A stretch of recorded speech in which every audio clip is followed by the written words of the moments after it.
Good afternoon. My name is Steve Hernandez, and I'm the Executive Director of the Legislature's Nonpartisan Commission on Women, Children, Seniors, Equity, and Opportunity.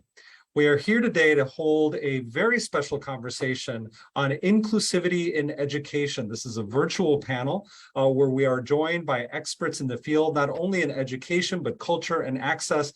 Today, we're going to be talking about just some really exciting work that happened in this last legislative season that is the inheritor of years and years of efforts in the state of Connecticut, not only to broaden inclusivity in the state, in our curricula, in the way that we talk about our state, its past, its present, and its future, but also to allow young people and all people to be able to see themselves in the documents, the work, and the future of the state. So without further ado, I'd love to pass the agenda over to my dear friend and colleague, Megan Baker. Megan Baker is the Commission's Asian American Pacific Island Policy Analyst for the Commission.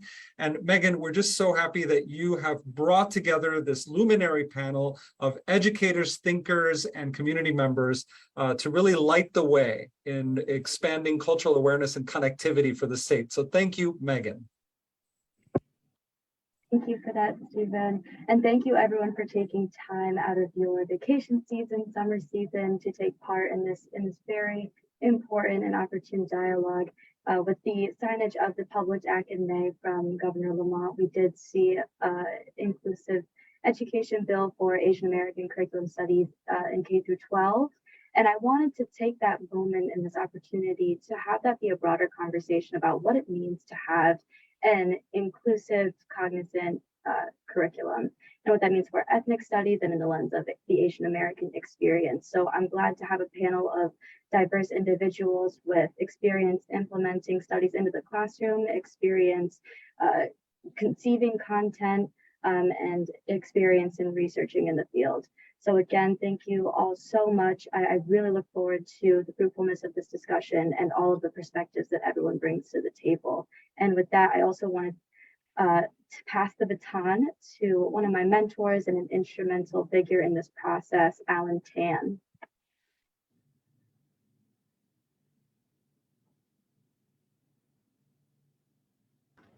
There we go. Hello, everyone. Thank you, Megan, for that wonderful introduction. For some of the panelists who do know me, but I see some of the panelists who don't know me, I am Alan Tan. I am the co-chair of this commission. And I'm very happy that we are able to put this event together as part of the beginning of a series of events that Megan and the staff of the commission, who I also thank for putting this event together today, because I think this event is long overdue and well needed. But I wanted to highlight the fact that the state of Connecticut is the first state in this entire country to mandate inclusive education for our African American, Asian American, Latino and Puerto Rican, and Native American communities. And this is important because as a matter of bringing communities together, people need to learn about each other's histories, because without understanding where we all come from, it makes it very difficult for us to have community conversations about ways that we can make our community stronger. America has always been a diverse country, and that diverse country has led to innovations that lead the world today. A lot of our technology, a lot of the inventions that are made, America isn't called the invention capital of the world for nothing. So Connecticut is leading the way on this issue. We passed what ultimately went into Senate Bill 1, which was the Asian American Studies Bill, this legislative session. The legislature, on a bipartisan basis, has demonstrated that Connecticut's commitment to this level of education. So I'm very happy today that we are having this conversation, because I do believe that it will make our community stronger, because together we thrive and divided we fall. So Megan and the staff, I wanted to thank you again for putting this event together. I wanted to take the time to thank all of our panelists for being here today so that we can incorporate and advance this conversation to make Connecticut a better place for all of us. Thank you.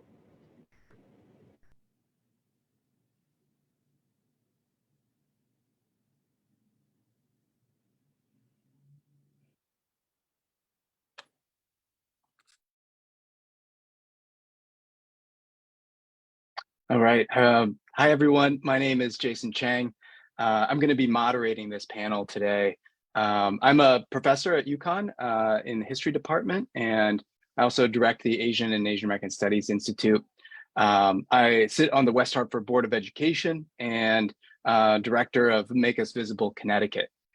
So these are many of the hats I wear, but it really is an expression of this singular purpose of having an impact on education in the state. And so one, I just want to thank the commission for this opportunity to have this kind of conversation, and also thank you to the roundtable participants.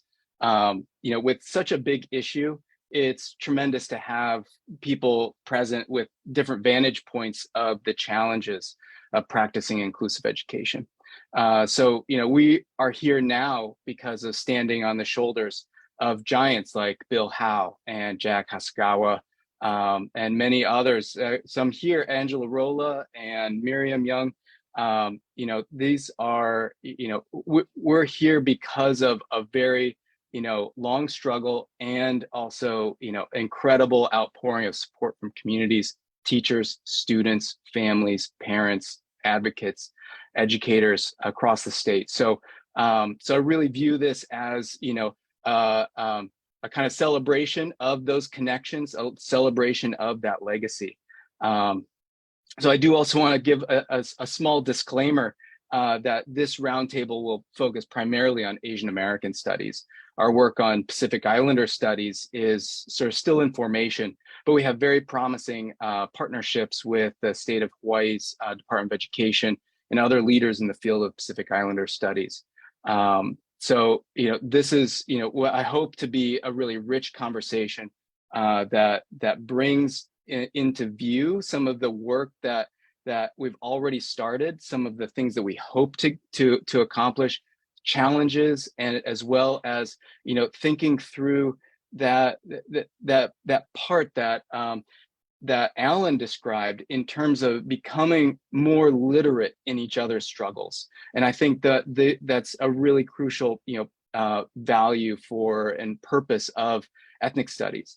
So I thought perhaps by way of quick introductions, if you all would permit me this, what I'd like to do is kind of go through my list of participants, and then if you could, offer maybe a quick comment, or if I've said your name wrong, or there is another title that I've neglected to include in your name, please correct me in that. But then also, if you could maybe perhaps offer a word that today captures your feelings about public education.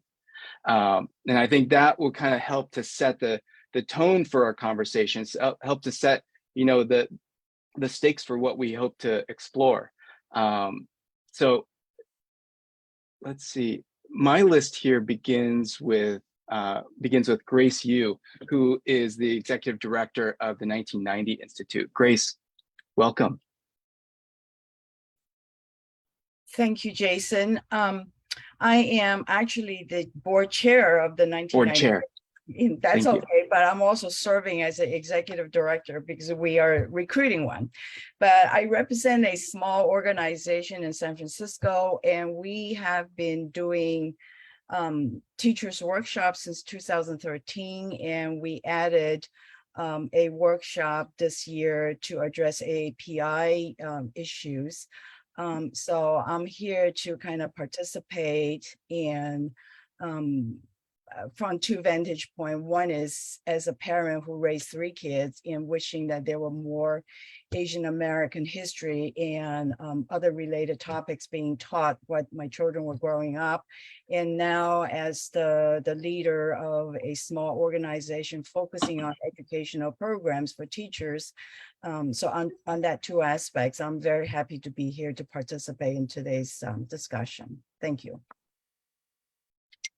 Grace, can you offer a word summarizing your thoughts on public education? Yes.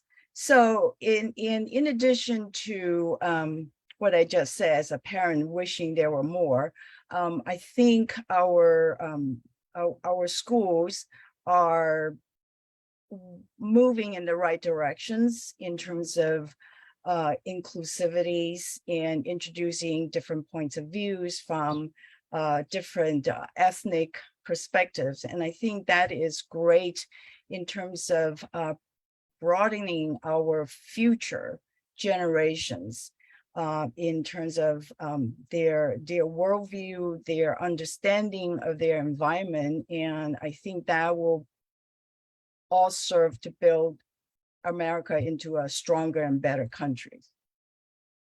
Great. Thank you, Grace. Next, Miriam Young, who is president of the Connecticut chapter of the Asia Pacific America Coalition and has been a giant in the field of education here in Connecticut. Welcome. Thank you, Jason. I'm humbled. Thank you for your introduction, and I'm going to try and live up to your introduction. Good afternoon, everyone. Miriam Young. Yes, I'm also the chair of APAC, Asia Pacific American Coalition of Connecticut. I am also currently a teacher, TESOL, teacher of English to speakers of other languages, middle school through high school, 6 to 12 in Hartford Public Schools, and still working full time, unbelievably. So I support public education. I, like Grace, agree that public school is moving in the right direction to be more inclusive of all different experiences of our students, especially the ones that are facing us in the classroom on a daily basis. My concern is the implementation of all of these lesson plans or that could be used in the classroom, and I will be there to support that in any way I can. Thank you. Excellent, Miriam. Thank you. Next, I have my dear collaborator and friend, Michelle Henry, who is a high school teacher in Simsbury. Welcome, Michelle. Oh, you're on mute. Good afternoon, everyone. Just a word that, actually a couple of words that I've been thinking about in terms of including AAPI curriculum into K-12 education are the two words global citizenship. Global citizenship really is really a competency that is or a goal that our district is working towards for our vision of the graduate. And by allowing students to be able to understand the diversity of AAPI, the AAPI community, allowing them to be able to see that Asians, AAPI communities are not the others. They are also, they belong to the American narratives. It really helped all Americans to really understand that we are all in this American dream together. It really will help sensitize non-Asian Americans to have more empathy, to sensitize them to some of their plights and struggles, which are unique, but yet nonetheless could be very relatable. All in all, I'm very excited that I have partnered with Professor Chang in being able to collaborate at the college level and to be able to bring Asian American studies to high schools, especially to my high school at Simsbury High, but being able to allow my syllabus to be used as a model for other UConn partner schools around the state to also to be able to implement an AAPI curriculum for high school students. Very excited about that partnership. Thank you, Jason. Thank you, Michelle. Next, I have my colleague and partner in crime, Angela Rolla, who is the UConn Asian American Cultural Center Director and also developer of Kube Kids and UConn Bridging Education. Welcome, Angela. Nice to see you again. Thanks, Jason. So I sound worse than it is. I hope everybody can hear me. Can I get a thumbs up from the panelists? Okay, so I am the founding director of the Cultural Center here at UConn. I love the cube. It's really cube, Hugh. meaning kids and UConn bridging education. It's a 28-year program that we started with Killingly Middle School or intermediate school because they have a large Laotian refugee population in that town. And it really started out because somebody had asked me from that school district, do you have a program that we can bring our students down to attend? In 2 hours of that meeting, we had conceived of a big brother, big sister mentoring program. It is a multicultural program in which we have students, not only from Killingly, but also from Wyndham now. And it's not just Laotian kids that are coming. White kids, African-American, Latinx kids.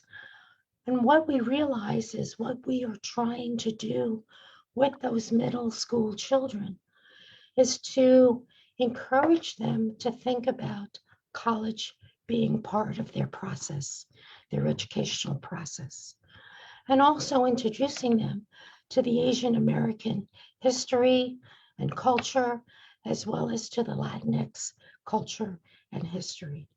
And so we are doing the work that we want to see done in the state. For me, my research is a lot about cultural identity, and to be grounded in our identity is really important because too often in our community, we have been asked to be othered, to be silent, to be obedient, to really be that model minority that we are pushing up against. And so when Miriam and Moi Moi knows this, I want to give credit to Bill Howe. I met Bill 30 years ago. Bill and I became very good friends, along with Jack Hasagawa. And I had said to Bill, how come we do not have an Asian Pacific American Commission in the state of Connecticut? And a very good person who is no longer in the state, we went to see her, Joyce Hamilton Henry. We asked her, she ran a nonprofit called Democracy Works. And we said to Joyce, what does it take to create a commission? And she asked a very important question. And she said, is the Asian American community ready for one? And she asked that question because we are so diverse. And too often our community is stuck in what I would say are our own ethnic boxes. And so with Bill and I, Moi Moi, Miriam, Alan, so many people, and that's how I met Mike, and so many other people that I am so indebted to. We went out to the community to say, we need a commission, but do you understand what it means to be a community? We also asked, why isn't Asian American Studies being taught in K through 12? This is a question that we've asked for, I don't know, Miriam and Moi Moi, over a decade ago. And it is finally a reality.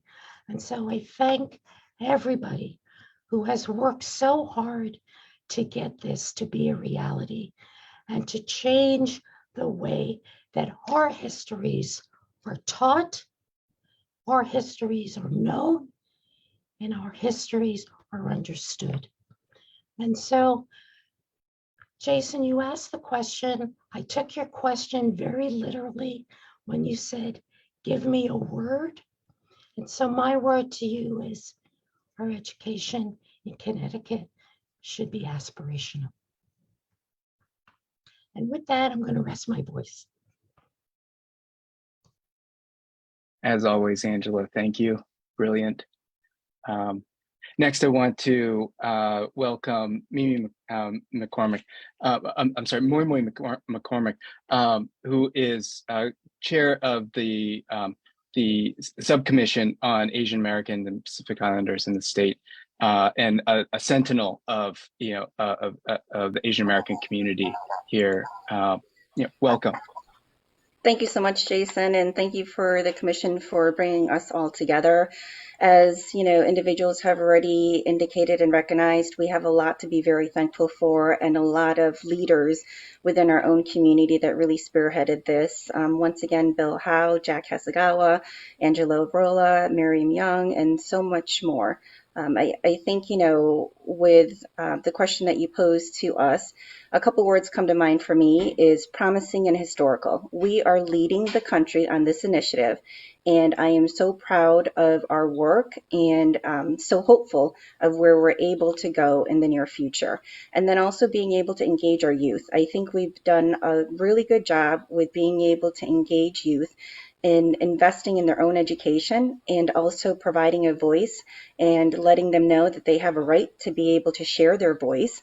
And it can start as very young. As some already indicated, I think this is close to home. I have a 12-year-old daughter that I'm very invested in making sure that she contributes back to her community and she does not just focus on her, internal kind of network. It really has to expand out to community. We've been doing a lot of community work and we need to continue to do community outreach.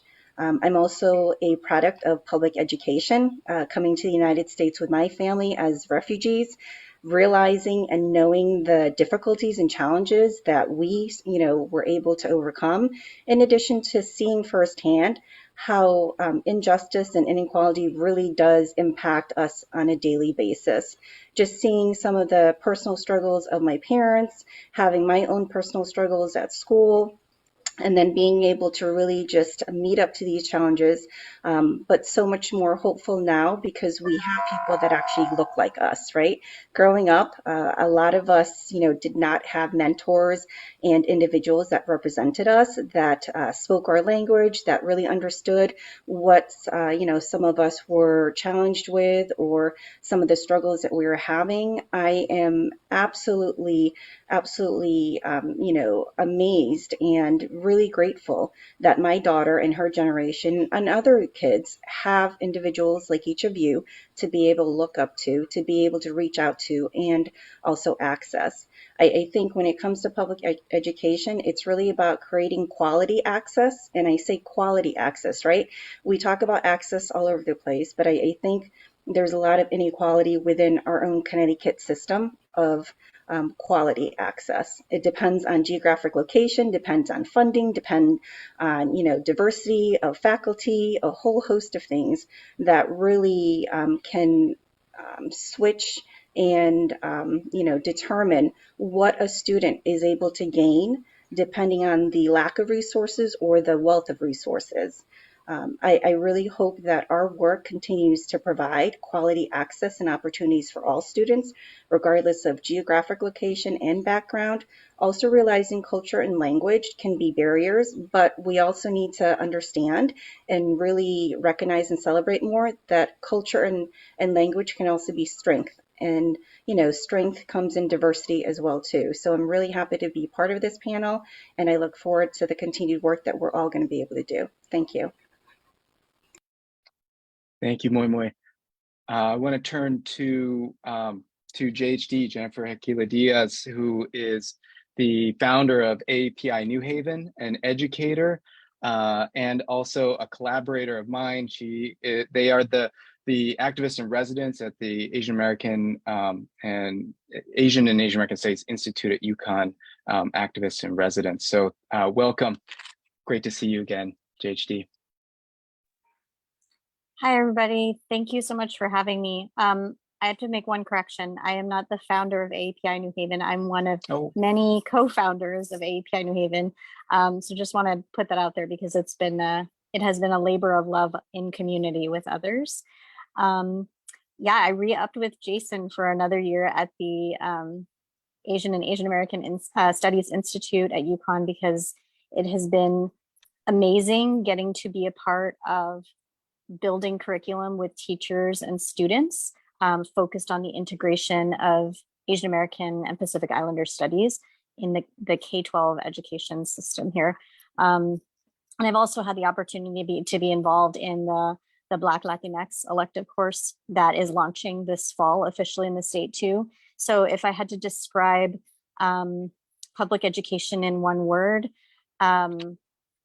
I loved the word aspirational, because for me, aspirational is about it getting super youth centered, especially for our historically excluded youth and communities here. Thank you, and I apologize for misspeaking. Next, I want to invite in my friend and collaborator, Mike Keogh, who is the founder of I'm Not a Virus, as well as a co-founder of the Make Us Visible campaign. Mike, pleasure to have you with us. Thank you, Jason, and thank you to the Commission for having us here. The one word I think about is transformative. I am the son of refugees, and being in these spaces and speaking to adults right now, my elders, they feel disconnected from their youth. This is why there are community gardens popping up. And the youth, there's a part of growing up myself, there was a part of me that did not want to be Cambodian. And I am still meeting youth that do not want to be Asian American. And to see a curriculum done right, to have young students access this, I've seen the transformation of young students becoming more self-aware of who they are and their own personal histories with trauma and with healing, and being able to have these conversations within their own households. I've seen a young person recently get really emotional because he felt so disconnected from his parents. And after reading a book, asking his mother questions. And I think this is something that can really heal our communities. Thank you. Important work to be done, Mike. Thank you. Next, I want to invite Chelsea Usher, who has been a courageous and creative teacher involved with some of our programs. Chelsea, welcome. Nice to see you. Hi, thanks, Jason. I also want to thank everybody for allowing me to just sit in on this panel. It's a wonderful experience to hear everybody's wisdom. I'm a high school teacher. I've been working for 10 years in Hartford Public Schools, and I was so lucky to join the pilot program that Jason and JHD started this year for about 15 to 20 teachers across the state in piloting T. Bowie's graphic novel and its assisted curriculum. And it's been a wonderful experience. And to Jason's question about what word I'd attribute to public education, I think I would say urgency. There is this need for like radical change, and the urgency, I think, is there for all of us. Amazing. Yes, such a good reminder. Thank you. Now I want to turn to Allison Villanueva, who is a superintendent in Watertown. Welcome. It's nice to meet you. Thank you for such a warm welcome, and it's been lovely to listen to each of you introduce yourselves. I feel very honored to be able to share a little bit about myself, but I was invited here actually through our executive director of CAPS, our Connecticut Association of Public School Superintendents. So I'm superintendent in Watertown, a small suburban district in Connecticut, and I am a Canadian-born Korean American married to a Filipino American, and we have 3 children at home who I say are a split image of me and my husband. And you asked for a word, Jason. I would say opportunities. So it's a highly energizing and highly energized space right now in public education, as much as we encounter with everything that's going on in the world, because we are ultimately in a time where we can transcend space and time. So we are talking about our history and the future paths that we will soon lay together about our counterparts in Asia, but we can be there at the same time as being here today too, because of our abilities through technology. So a lot of opportunities available here.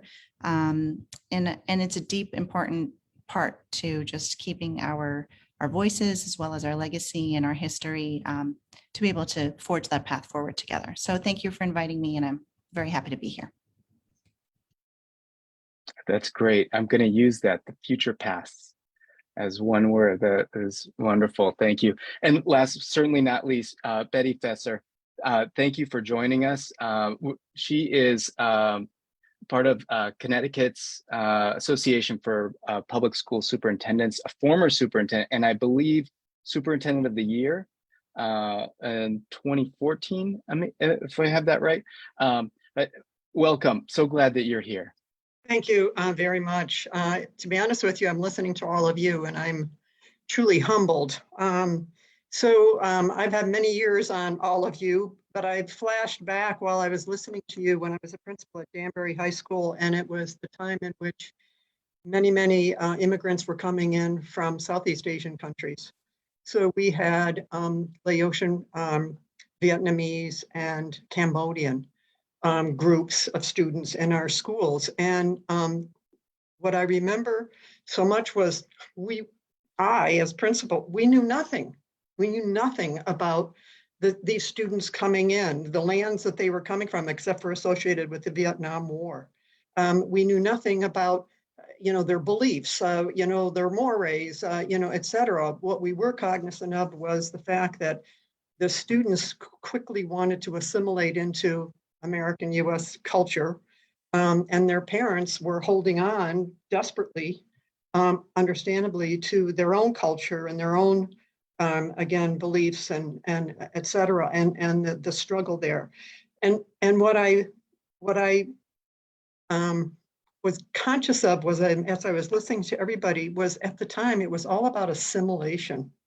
Although we never used that term, it was trying to get students to be able to, navigate, quote, the US education system, et cetera.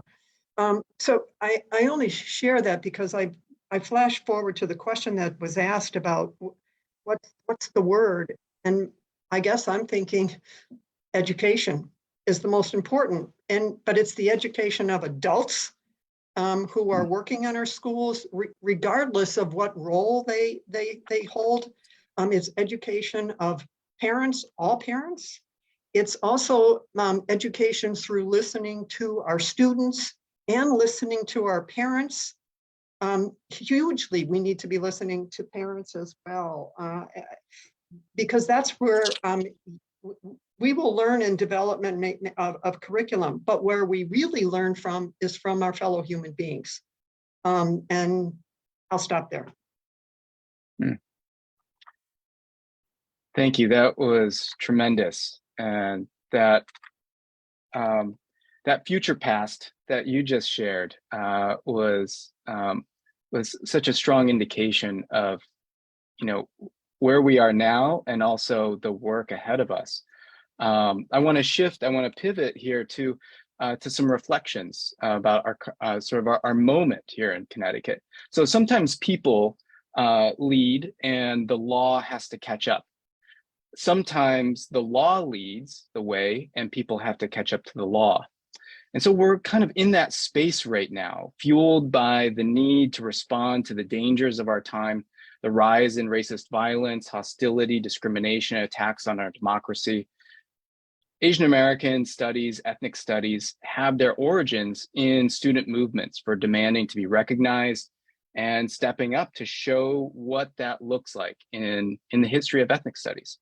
So here in Connecticut, students, parents, educators, advocates successfully fought for not one, but two pieces of legislation in consecutive years here, thanks to the commission and our state legislative champions from both parties here for their visionary leadership in passing this, really, important, much needed change in education. So with this in mind, I want to invite some folks to reflect on the passage of AAPI studies and what does the inclusion of ethnic studies bring to mind to you? Just kind of focus our conversation a little bit more beyond that, just to this particular moment. Does this, in terms of how you see this from your vantage point as a teacher in a classroom, as a superintendent of a school, as an advocate, there's so many different perspectives on this. I really want to kind of take a moment to kind of reflect on this and to sort of feel that gravity.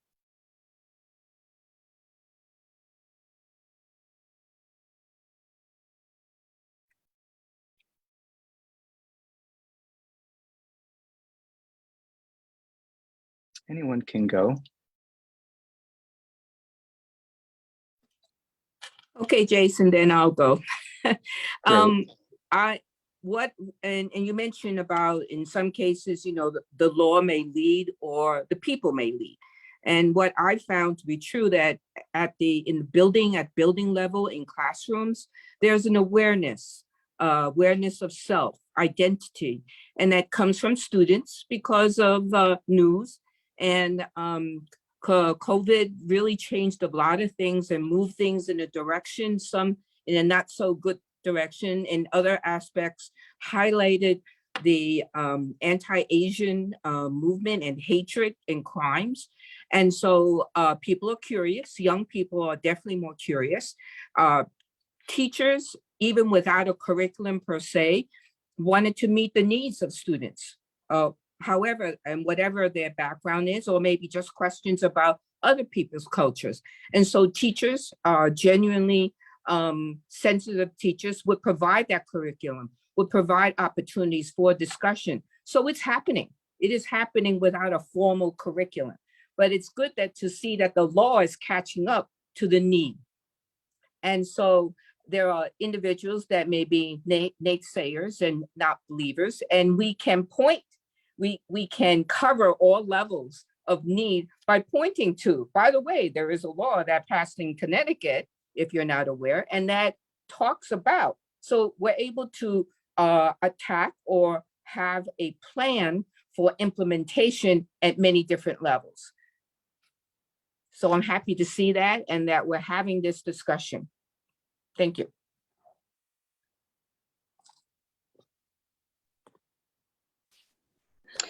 I also feel like, oh, sorry, Michelle. I was going to say, I also feel like it's a direct impact for students, you know, just reflecting on my own experience, a sense of belonging, right? I think a lot of us who don't look like the traditional American, and that's also up for debate and question, what does the traditional American look like, right? What are the characteristics of an American? I feel like sense of belonging is huge for our youth. And to be able to have curriculum to actually teach what true history was about regarding the AAPI community is so much, you know, more than what I grew up with. I feel like the perpetual foreigner concept of no matter what we do, no matter how much we assimilate or, you know, adapt to being in the United States, we will never be seen as American or as a United States citizen because of our skin color, because of how we look, because of the culture we come from. The model minority myth that Angela mentioned earlier, you know, really based on grouping all of us as being the same and not having diversity and not having issues. I think, you know, just being able to move things forward with this curriculum and being a state that actually is welcoming to be able to take the lead on this is creating a lot of opportunity for our students to be able to express themselves and also be able to learn more about themselves as well. To Mike's point earlier about AAPI youth not wanting to be Asian, there are a lot of struggles and challenges, right?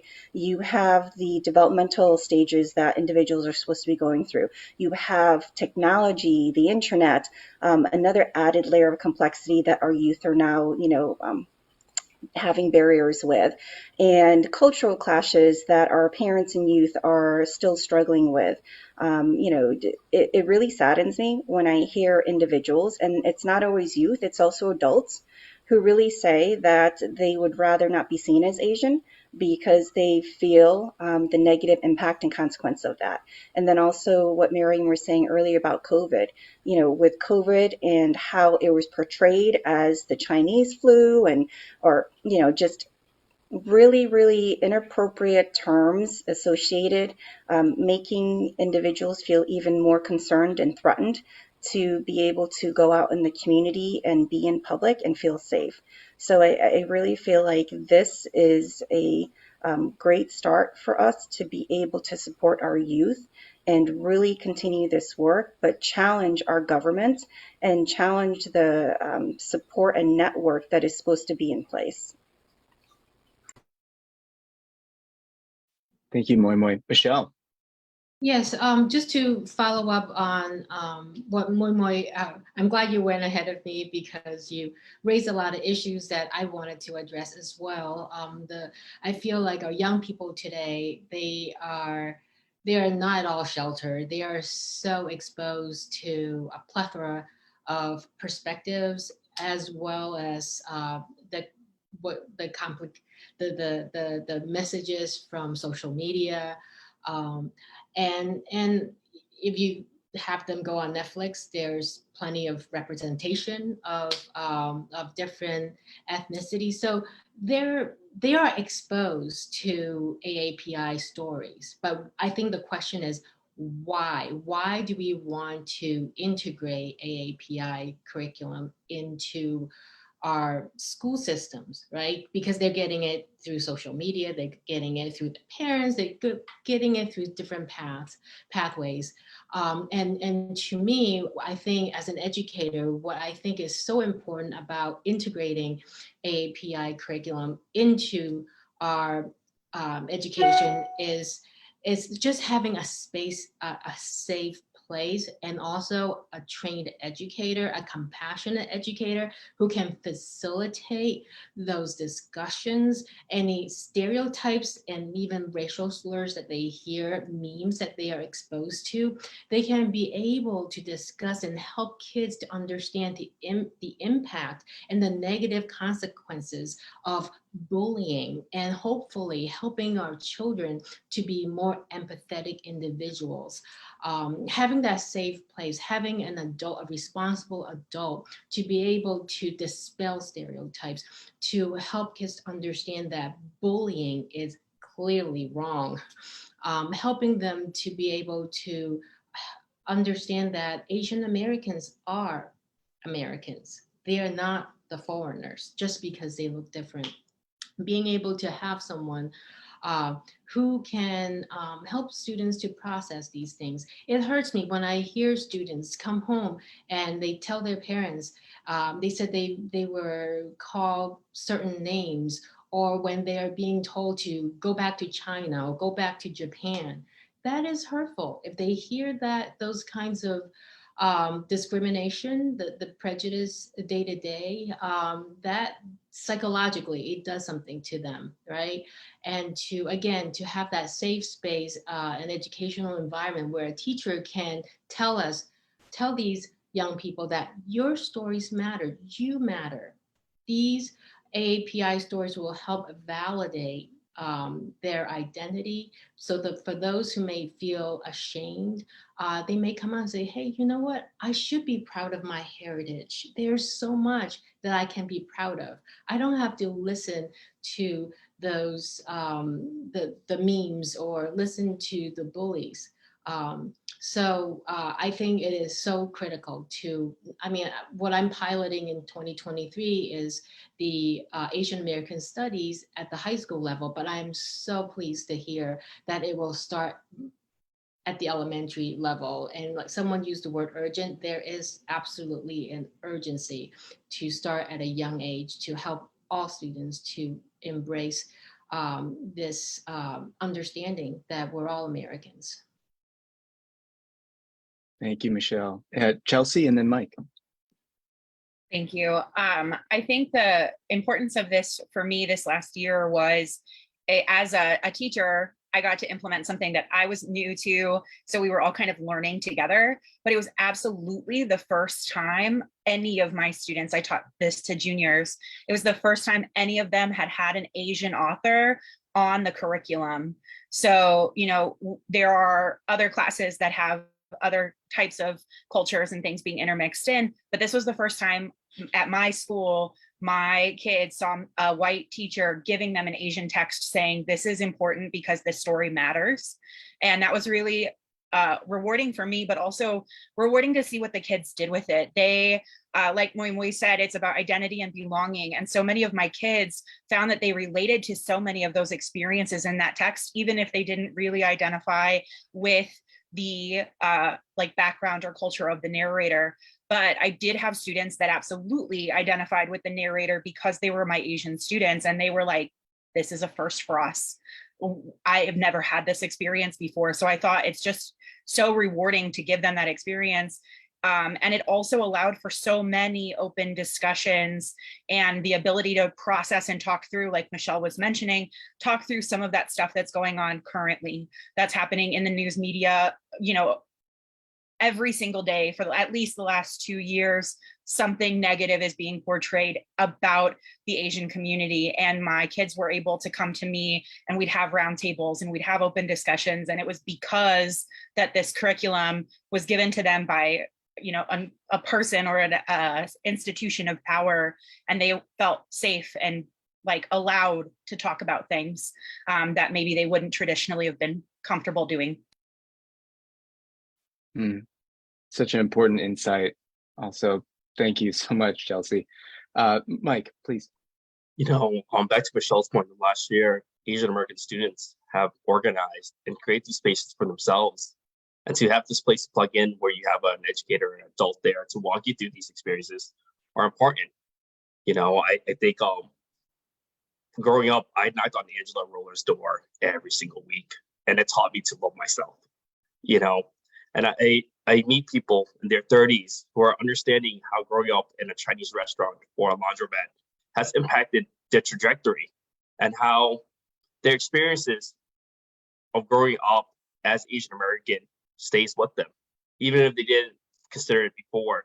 I think there's this kind of idea for Asian Americans that racism is being spat on right now, right, with COVID-19, as this really brute violence that we're seeing, this heartbreaking violence. But it happens in our daily lives also. And having these spaces allows us to reflect on it, allows our students to reflect on it, you know. And as the parents of like 2 young Asian American boys, I am thrilled that there's all these resources. My son's favorite pajama set are the Shang-Chi ones, you know. So having these spaces where they can come into, it's just so empowering. Thank you, Mike. Angela. I want to respond to a lot of things that people have been saying. But first of all, where's Chelsea? Chelsea, thank you. Thank you, thank you, thank you for introducing literature to our students.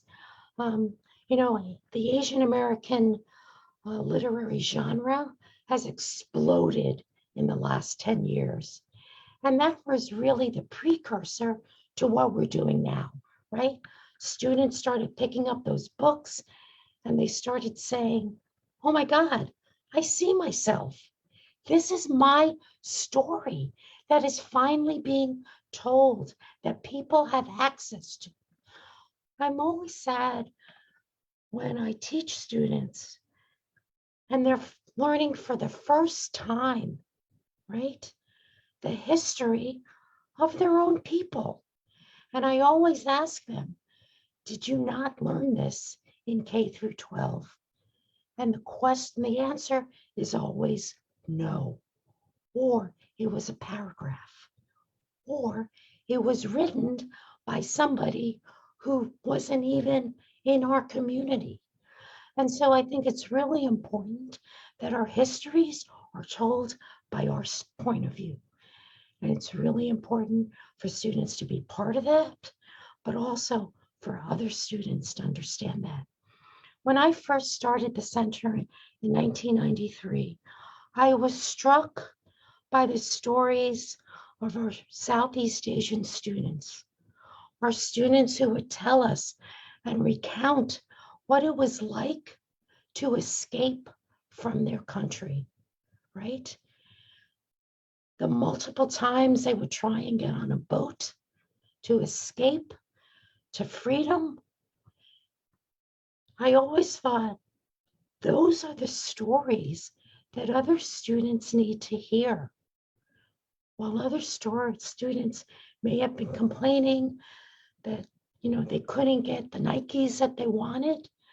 There are other real stories, life-threatening life stories that really define who some of our members are of our community. And that's really important. So thank you to the Chelseas, to the Michelles, to the Allisons, to the Miriams who are doing the work in our classrooms. We can do more, and we will continue to do more. Thank you, Angela.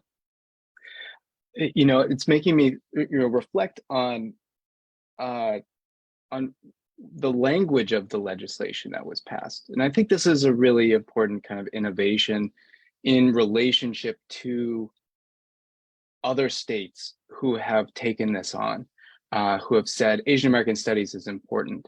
Other states have identified specific elements of Asian American history to be included, say Japanese American incarceration during World War II, right? Particular events that will be included in a state mandated curriculum. Connecticut has taken a different approach. Connecticut has said that what we need is not only to tell Asian American Pacific Islander stories about excellence, right? But we also need to tell those stories about Asian Americans and Pacific Islanders from Connecticut. What does this story look like from where we live, where we are? And that to me is, as many have pointed out, inspirational, transformational, urgent, right? This is so important. And in addition to this well-articulated legislation about the content and what we need to follow through, is also funding for a position in the State Department of Education to act as a coordinator for inclusive education. So this is not an unfunded mandate, right? This is an institutional commitment to not only bring Asian American Pacific Islander studies in, but this was an occasion to push forward within the State Department of Education a vision for how to integrate and bring these different pieces of the puzzle together. And that will take time, right? But it won't happen without dedicated resources either, right? So this is, all of the stories that you have told underscore why this vision of the legislation has been, so inspiring to me, and I think could be a model for other states as they think through what could this mean for us. Even in the field of Asian American studies, there is a group called East of California, because so much of Asian American studies has been written from California and the West Coast, right? And for good reason, right? But that has also led to a need to give attention to other regions within the United States. And we are here now concerned with Connecticut and New England. And this legislation has given us a North Star to point to say, this is how we can organize ourselves, organize our inquiry into our own communities to make that reflect back on how we teach, right? So I think that's an incredible kind of provocation for us. And to me, it's also kind of a sobering reality, right? Like I am celebrating the passage of this law, that it comes with the very real recognition that our educational systems do not have the existing endowments in knowledge and experience that can aid the pursuit of this new goal, right? And that we really need to create new things, new organizations, new groups, new ways of carrying this work forward. And so it's in this context that we see the API curriculum as constructing a process, a sustainable process to build homegrown Asian American and Pacific Islander studies with community involvement, with teachers and community at the center, right? So, we've built a curriculum lab at UConn's Asian and Asian American Studies Institute to house some of this work, our collaborations, and the sponsored activists and residents programs. We're also starting from places of strength, such as the passage of the K-8 social studies revisions, right? So we have a model curriculum that's coming forward, and we're going to ride on that on that incredible work done through the Connecticut Council of Social Studies in partnership with SDE. And then also with the ECE program, the Early College Experience program in high schools. And Chelsea and Michelle are going to be, key catalysts in inventing this Asian American studies in Connecticut, right? What does this look like in Connecticut? And so we also have folks who've seen other ethnic studies curriculum develop. So I want to invite reflection and discussion on the process behind creating curriculum, and then really, to me, this feels critical, and the teacher supports necessary for implementing this really, important, urgent, transformational curriculum. But also there are other programs. Maybe you've participated in another, large, educational vision. What do we need to kind of, what big picture and roadmap do we need to have in mind as we move forward with this? We've been granted with some time in the legislation. The implementation date is 2025, which has just been incredible for us to think about how do we use that time. But I see this going forward 5-10 years down the road. These are things that we really need to keep in mind as a larger kind of trajectory for how do we build capacity in the state to do this in every school. That's an enormous undertaking, but I'm excited to do it. And I really would love to hear from you all. What do you see in your roadmap? So I'll jump in because school districts, and I won't speak for any of my colleagues, but school districts often have many, many roadmaps that we follow each year. And I was talking to a colleague last week about the African American and Latino studies curriculum. And somebody at our dinner table said, oh yeah, you're implementing it next year, and then it's pretty much going to be done, right? And then it'll be in all schools. And I thought in my mind, generations of time will go by, and that is how our history has been made. Our building of the future past, as I was saying at the beginning, is not going to take 1 year of implementation. In 75 years, when I look back, I hope that we are not in the same place in which we are in 2022, and that we are taking, although it's a huge step, perhaps a baby step of 1 million more that are about to come. And many of you talked a little bit about the support that needs to be had when you are a leader, whether you're a classroom leader or a district leader or a leader of an organization. It's very lonely and can be very dangerous to be the only leader. And so building the support systems and the network to be able to make sure our children are going to be okay when they're going through the learning, that our faculty will be okay. Even as people are self-reflecting upon themselves, there are moments where people will give up on the work because it's hard. So I think as we look to implementation, I'm very excited that our state is taking such a bold and brave step forward, but I'm very pragmatic to think that it will take many, many more years before we actually have a real and true understanding of what inclusion for everybody is. So at the very base level in schools, I think if we can create welcoming spaces that are safe for our students to see themselves at times, perhaps be courageous enough to go and learn about others at other times, I think that's one of the biggest steps that we can move forward for any of the curriculum that are going to be coming down very soon. Thank you, Allison. Beautifully said. Chelsea.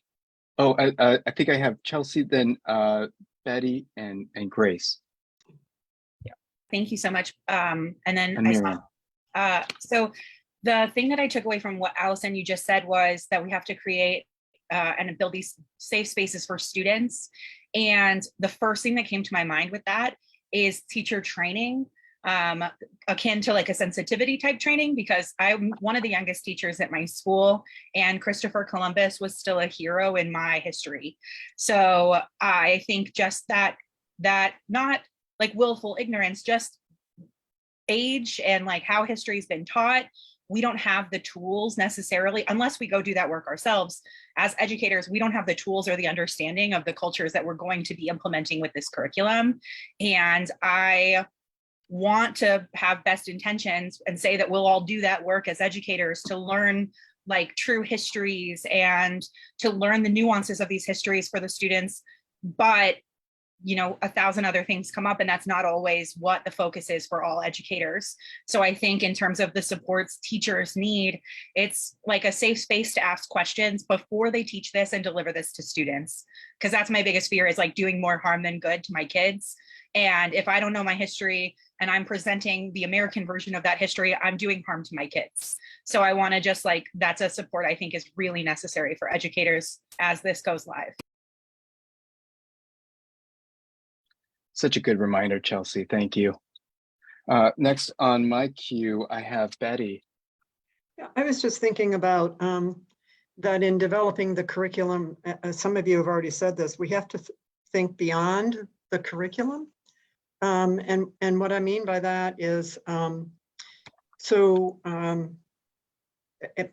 the K-12 schools, and those of you that are in them right now, the pushback, the accusations, the vitriol that is occurring within schools around issues of race are just, they're threatening our public schools at every level.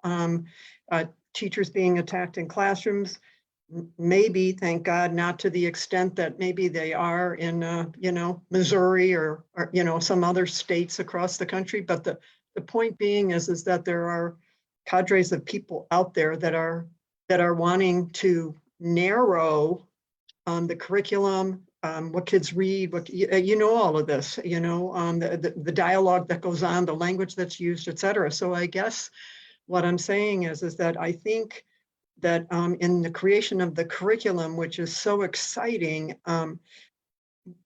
of being mindful of that other piece, because teachers are going to be on the front line, and the teachers. So Chelsea, you're a high school social studies teacher. I think you said it was social studies, but or English. But what about the teachers that are teaching unified arts in middle schools, or they're teaching science or whatever it may be? Do they just kind of say, well, I don't have to worry about that? They do have to. They do have to be. So I don't want to belabor a point, but I'm just mindful of what in the last 2 years, as a result, I believe, somewhat of COVID, but also just movements around putting forth false narratives.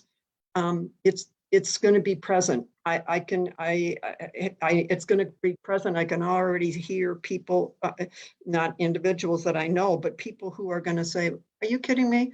Well, wow, and now we're going to have an Asian American, curriculum added to the curriculum in terms of, African Americans, added to the curriculum in terms of, Latin, cultures, et cetera." So I don't want to be negative, but I just want to bring some reality also to what we have to be mindful of. Yeah, absolutely. Everything exists in a political context. And the realities that we've seen in some ways, I feel like our movement to bring people into the conversation about education through the campaign for legislative reform created some of those contact points with communities to demonstrate that they can be invested, their voices can matter, and that we want to sustain those relationships with folks. That passing the legislation, that was the easy part. As hard as that was the easy part. Now it's showing up and supporting those teachers, going to the school board meetings, right? Saying, and lifting up these stories that validate, this work. So this is such an important, kind of reminder, as you said, to look beyond the curriculum. That's not just that. That is an exciting part, but in order for it to survive, we have to think beyond it. And I think that's such a wonderful reminder of the work ahead. Okay, I have next Grace. Grace, did you? Yeah. Yeah, I first of all, I wanted to applaud the bravery of our teachers. Teaching today is not just teaching. It is as Betty has said, it's a political minefield, and you just don't know what's going to hit you. And so for every teachers that are here and out there, hats off to you guys for your courage in standing in the classroom and teaching what you believe is the right thing to teach to our kids. And with that, I wanted to kind of go back to what Chelsea was saying, which is teacher needs support. And what in the area of Asian American studies or content, there are many Asian American or AAPI community organizations and professional organizations having the sense, the need, or the vacuum in that knowledge space has been working on lesson plan, on materials that supports our teachers. There are quite a number of organizations that I'm happy to share, maybe by sending a list to Megan and for her to distribute. My organization included are putting workshops together to teach the teacher the materials, and organizing groups such as Facebook group, private Facebook groups for teachers to get together to exchange ideas on how to teach this topic, unique ideas, where are they finding interesting resources, sharing books that they have read that inspire them to come up with unique classroom lesson plans. So that's what I wanted to say. There are support out there, and it is not very well known, but I can name probably 4 or 5 organizations that already have lesson plan, made available lesson plans, or free of charges on their website, and I'm happy to share. Thanks, Grace. Yeah. Okay, Mike, I have you in queue. Next, we have Miriam. Thanks, Jason. So many of you mentioned topics that I wanted to cover, but I'm going to start with what Betty had said. Betty, you're totally correct in terms of reality, and we have to all deal with reality and how things operate. Safety is the issue that comes to mind, all aspects, not only with COVID, security comes into bear, and school districts have implemented the social and emotional to be part of the curriculum, especially during advisory time with small groups of students. And so, and I hear this, and I unfortunately have seen this and also experienced it as a elementary and attending a product of public school, harassment and bullying. And what we all can do is that is it's a non-negotiable, it's unaccepted. All districts, 170 districts in Connecticut, have a plan of how to deal with it. And every building has a plan. The administrators are aware of it, and we have to use it. In fact, there was a comment that was a discriminatory comment made against me as a teacher in the same school, my 3rd year in the building. And a teacher had shared with me, and immediately that student was brought up to the assistant principal. We need action. Students need to know that there's action. When something is unkind, and insensitive that said there has to be movement. And so you're giving students respect. Students can see that there's action taken. And so that's the very first step on one hand. And then number two, when you have curriculum, following what Chelsea is saying, absolutely, we need support for teachers. I'm very devoted to that. And I think that it was it Grace who said, you can't have it 1 year. The 1 year support is not going to work. This is continual. It has to continue on, because as we who are in the classroom needs the support, and also feeling the comfort level of introducing the curriculum and being able to respond to questions as well. And so all of these factors, and you're right, Jason, passing the law is the easiest part. The implementation and the execution and the support has to continue for years to come. Thank you. Yep, thank you, Miriam. Next, I have JHD.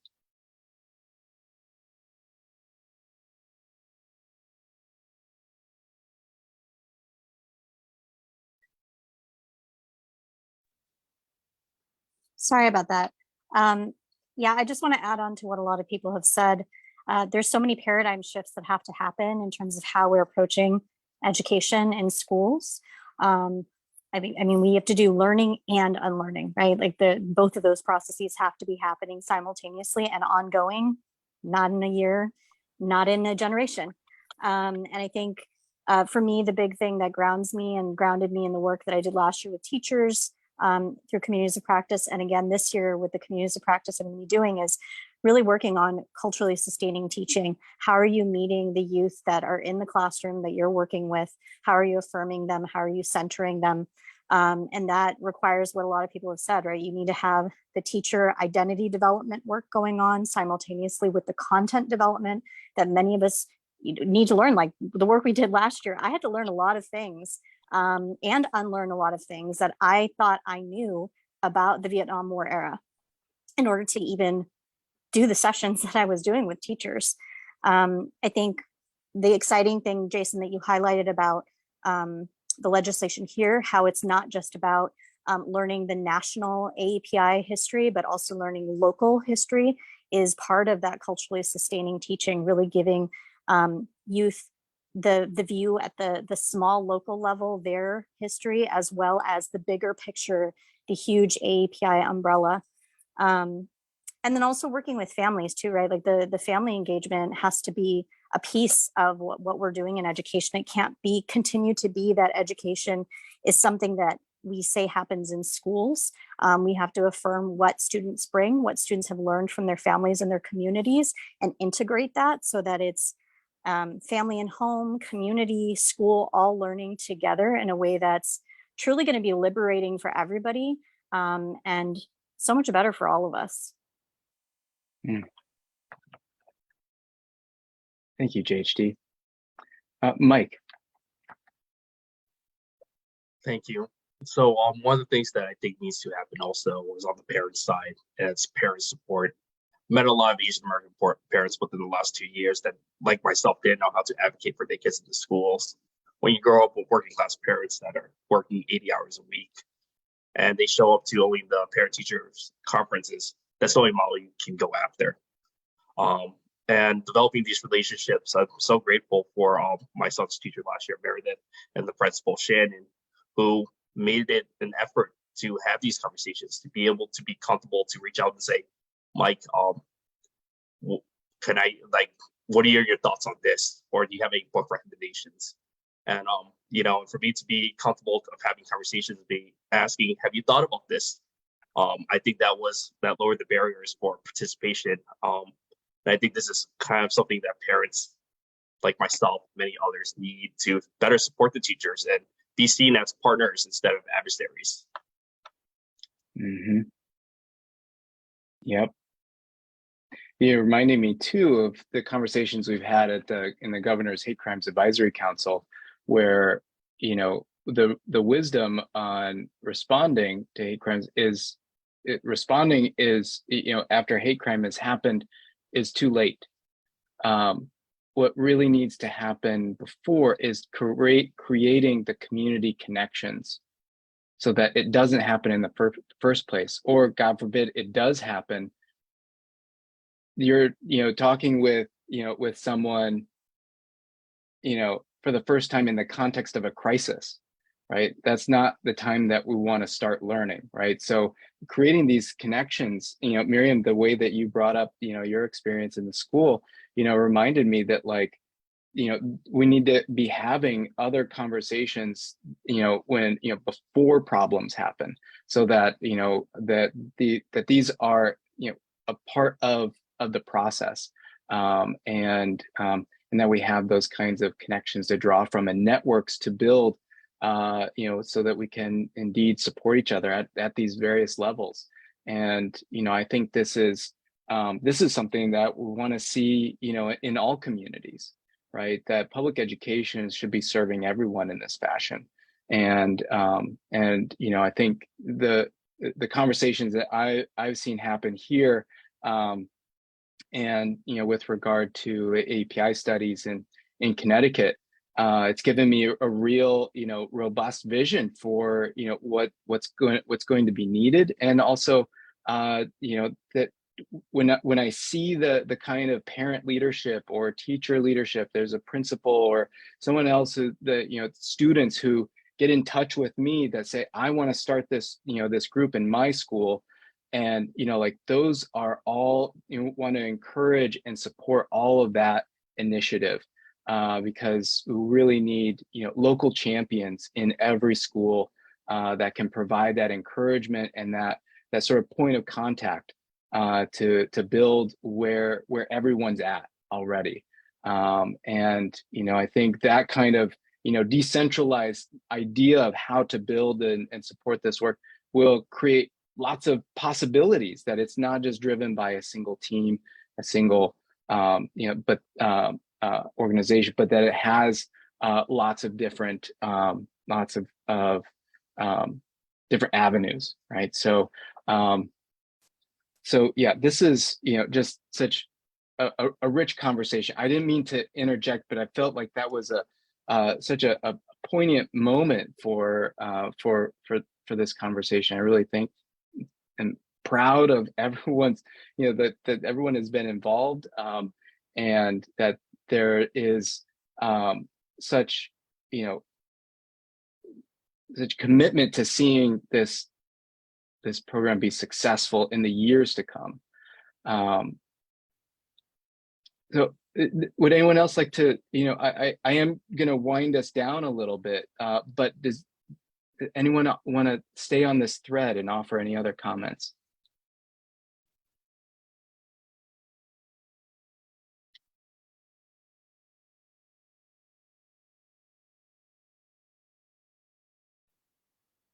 Okay. I do want to, I want to start by thanking everyone for, the time that you spent with us, this afternoon. This is, a conversation I hope to revisit. This hopefully isn't the last time that we kind of say, okay, we did it, and, and so long, that this is, hopefully a time that, that we can look back on, collectively and say, what happened, how far have we come in 3 years? It's going to take a while for this work to build and grow. But I thought maybe one way that we could kind of conclude is to go around, have everyone perhaps offer, a spell. If you could cast a spell to, for us, or a blessing, what? No hexes and curses. That's a different roundtable. But if you could cast a spell, or pass a blessing on, for this work, what would it be? So I'll go in reverse order this time, if that's all right. So Betty, what spell would you cast? Oh, okay.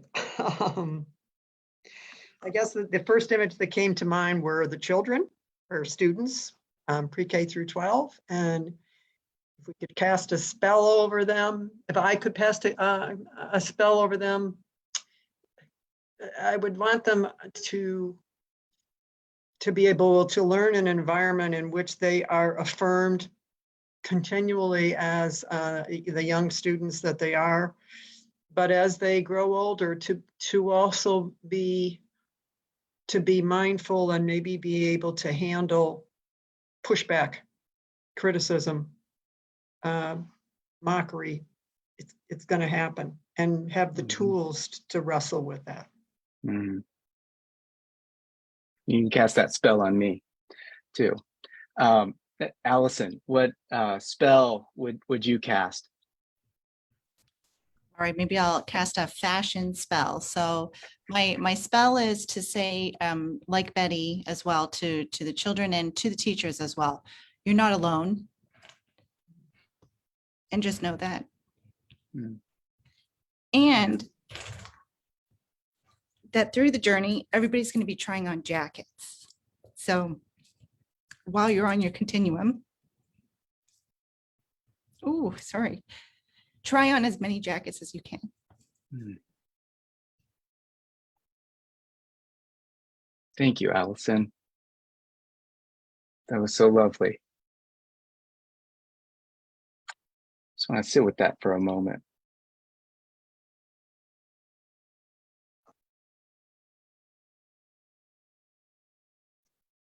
Yeah, this work will ask us to grow, for sure. Chelsea, what spell would you cast? So I think I would throw some like red jasper and sage at it and say, like, let's have endurance be the spell that I put on this work in this moment in education, because we do need to endure. So I think for the students, for myself as an educator, for everybody doing this work in different organizations and communities, I think endurance is what I would push for. Thank you. Mike, can you go next? I think the spell I would cast for would be for the parents. I imagine this to be kind of a hot button issue coming up. And I think that I wish for more to search for connection. Do not be led by fear and search for connection. You might learn something. Beautiful. Moi Moi, would you like to cast a spell? Absolutely. I mean, I think everybody's spells are wonderful. I think the spell I would want is for us to keep motivated to do this work and for us to not lose sight, right? We have competing priorities and obligations. I think prioritizing this work is just so crucial for us to keep things going. So I really think it's motivation, prioritization, and then sustainability. Yeah, awesome. Thank you. Angela, if you wanted to cast a hex, I'll allow it from you. But a blessing or a spell. Well, it's probably because I have lost my voice that my spell is that we never lose our voice, and that our voice is valued, it's heard, it's loud, and it's proud. Thank you, Angela.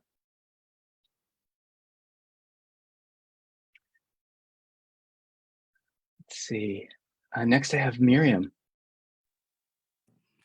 Thanks, Jason. On students, we'll cast the spell of kindness. And for us, sustainability to do the work. And we'll have downs, but we need to continue working until we reach our goal. And our goal, it's never really reached. It just continues. So just continue with the work. Thank you. Thank you, Miriam. Last but not least, Grace. What spell would you cast?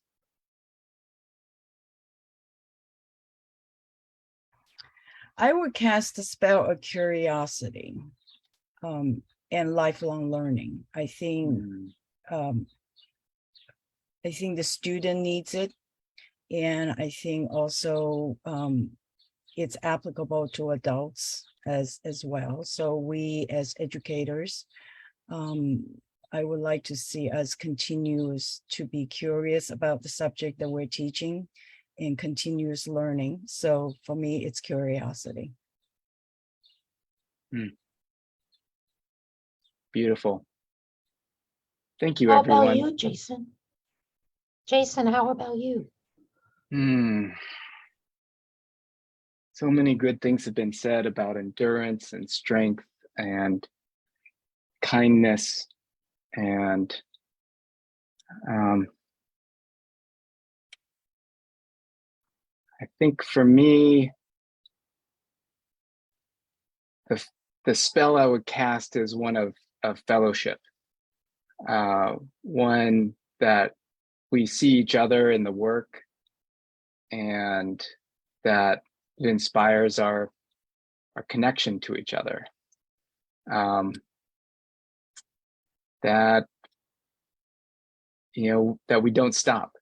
I think someone else has said that this has been my life's work, so I can't imagine doing anything else, and feel so lucky to be doing this work with you all. Yeah, so and I want to turn over now back to Megan. Megan, I don't know if you have a spell you'd like to cast. I don't know if employees of the state can cast spells, but they want to save that for you. Absolutely. And listening to the dialogue and everyone's wrap up spell, I recall one of the meetings that you and JHD hosted in February about one of the piloted programs in the classroom for AAPI studies. And one of the lines that still resonates with me is transform, don't just transmit. And I really call on the cognizance of that in terms of intentionality and inclusivity for us educators, parents, and those across the street in the Capitol that are making and implementing our laws. I think that's one of the most powerful mantras that we can have at the moment. And with that, I just want to thank again everyone and extend my utmost appreciation for Dr. Chang as our stage moderator, all of our learned panelists, and the diverse perspectives that you brought to the discussions today, as well as the advisory subcommission members, such as Moonley, and those that have helped guide this work on behalf of the commission. It means absolutely everything. As a Filipino that's a product of public schools, not so far removed from the education experiences, to know that the work and the bricks that we are laying will pave the way for future Asian experiences and other students that can relate to the general struggles and themes of our lived realities is very meaningful. So I thank you again. Hopefully this is the first of many dialogues. And with that, that concludes our time today.